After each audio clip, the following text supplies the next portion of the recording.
മരിച്ചതോടുകൂടി രോഗിയായ തന്റെ ഉമ്മയെ നോക്കാൻ ചായക്കച്ചവടത്തിനിറങ്ങിയ ആ 7ാം ക്ലാസ്സുകാരന്റെ വീഡിയോ സങ്കടത്തോടെ അല്ലാതെ നമുക്ക് കണ്ടു തീർക്കാൻ സാധിക്കില്ല. ചെറുപ്രായത്തിലെ വലിയൊരു ബാധ്യത ചുമലിൽ കൊണ്ട് നടക്കാൻ നിർബന്ധിതനായവൻ മറ്റെവിടെയുമല്ല, നമ്മുടെ മലപ്പുറം പെരിന്തൽമണ്ണയിൽ തന്നെയാണ് സംഭവം.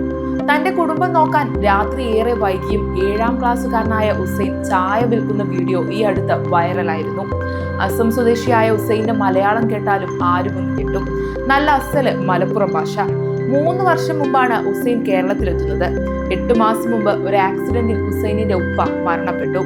പിന്നീട് രോഗിയായ ഉമ്മയെ നോക്കാൻ ആ കൊച്ചുമിടുക്കന് വേറെ നിവൃത്തി ഉണ്ടായിരുന്നില്ല. അനീസ് ട്രൂ ചോയ്സ് എന്ന ചാനലിലൂടെയാണ് ഹുസൈന്റെ കഥ നാടറിയുന്നത്.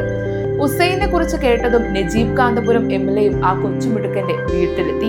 പെരിന്തൽമണ്ണ ബൈപ്പാസിൽ ചായ കച്ചവടം നടത്തിയിരുന്ന 7ാം ക്ലാസ്സുകാരനെ തേടിയുള്ള യാത്ര എത്തിച്ചേർന്നത് ഈ വീട്ടിലാണ് എന്ന് കുറിച്ച് വീഡിയോ അദ്ദേഹം തന്റെ ഫേസ്ബുക്ക് പേജിലും പങ്കുവച്ചിട്ടുണ്ട്.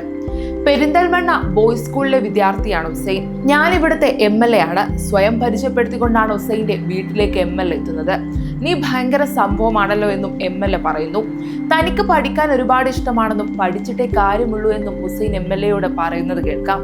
വിദ്യാഭ്യാസ ചെലവുകളെല്ലാം ഏറ്റെടുക്കാമെന്ന് നജീബ് കാന്തപുരം ഹുസൈന് ഉറപ്പു നൽകുകയും ചെയ്തു. ഭക്ഷണം, താമസം എന്നിവയെല്ലാം ആലോചിക്കുന്നുണ്ടെന്നും MLA പറയുന്നുണ്ട്.